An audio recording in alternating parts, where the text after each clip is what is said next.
Le sens qu'on peut donner au Mawlud, c'est la commémoration de l'anniversaire de la naissance d'un grand homme, celui-là qui est le sceau des prophètes et l'intercesseur de l'humanité au jour de la résurrection.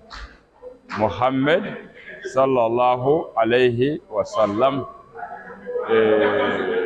Le prophète Mohammed est né de père Abdallah et sa mère s'appelle Amine. Il a reçu la prophétie à 40 ans et il a vécu 10 ans à la Mecque et 13 ans à Médine, soit donc 23 ans de prophétie. Et toute cette période a été jalonnée de bonnes œuvres et de bonnes pratiques recueillies dans l'ouvrage qu'on appelle le hadith, qui comporte donc les faits et les dits de ce grand homme. Le prophète sallallahu alayhi wa sallam, en tournant d'eau, a reçu d'abord la révélation d'Allah subhanahu wa ta'ala, qui lui dit qu'il a parachevé déjà la religion de l'islam. Et celui qui recherche une autre religion autre que l'islam n'est qu'en perdition. Pourquoi? Parce que tout ce que vous cherchez, que ce soit des comportements décents, d'éthique et de bonnes pratiques, vous le trouvez dans le Coran al-Karim. Et si vous ne le trouvez pas, vous le trouverez dans les 11 000 hadiths que le prophète sallallahu alayhi wa sallam nous a laissés. Et c'est par rapport à ça que le comportement des musulmans doit être à l'image donc de tout ce qui a été écrit dans le Coran et dans la Sunna, c'est-à-dire les hadiths. Le jour où C'était la mère du prophète Mohammed sallallahu alayhi wa sallam, toutes les bêtes de la Mecque en ce moment ont témoigné de cette grossesse. Et aujourd'hui, cette nuit, la grossesse du prophète Mahomet, qui est le sceau des prophètes, est en train d'être réalisée dans le ventre de sa mère. Toutes les bêtes de la Mecque ont prononcé, ils ont parlé de vive voix de cela. Le jour où il naissait aussi, le jour où il naissait, Dieu exalté soit-il a réalisé des événements miraculeux. La Kaaba, qui est la maison sainte à la Mecque, là où nous faisons le pèlerinage chaque année, s'est incliné le jour-là pour se prosterner vers là où Abraham se tint pour construire la mosquée.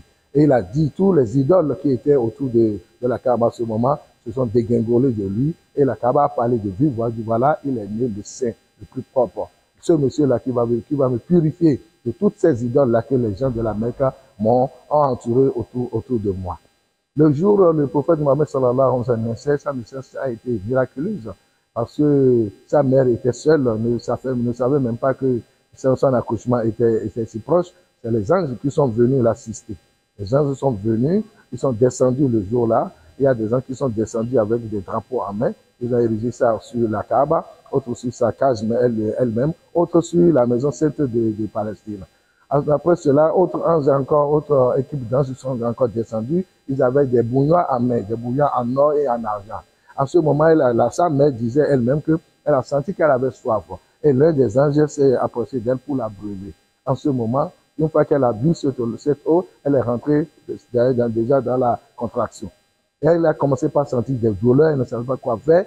C'est là qu'elle a trouvé en ce moment un oiseau qui est apparu sur elle dans la chambre. L'oiseau était si grand et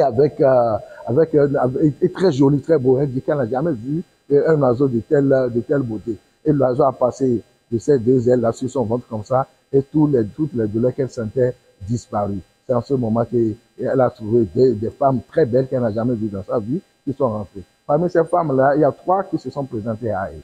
La première dit, c'est moi, votre première aïeule, Ève, que nous appelons, nous les musulmans, nous appelons Hawa.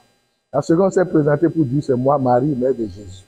La troisième s'est présentée pour dire, oui, moi, je m'appelle Asiya, fille de Mozahim, qui était la femme de Pharaon, qui a cru en messager de Moïse. Et Pharaon l'a maltraité jusqu'à sa mort. Et c'est elle qui a joué d'ailleurs même le rôle de la matrone le jour-là, qui a fait sortir le prophète Mahomet, sallallahu alayhi wa sallam, du ventre de sa maman. Donc vous voyez, avec tous ceux-là, pour ne citer que ceux-là, Dieu même a célébré la naissance du prophète Mahomet, sallallahu alayhi wa sallam. Ce qui nous amène, nous, les musulmans, chaque jour, quand cet anniversaire-là revient, de célébrer cette naissance.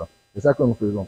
Et c'est un monsieur, c'est dit, c'est certifié, c'est accepté aujourd'hui par tout le monde, qui est le plus noble de la créature humaine. C'est pour cela que nous, les musulmans, nous célébrons cette naissance-là en guise d'imploration des clémences et des grâces de Dieu sur tout le monde entier et sur notre nation, le Bénin, le gouvernement et sur chacun de nous.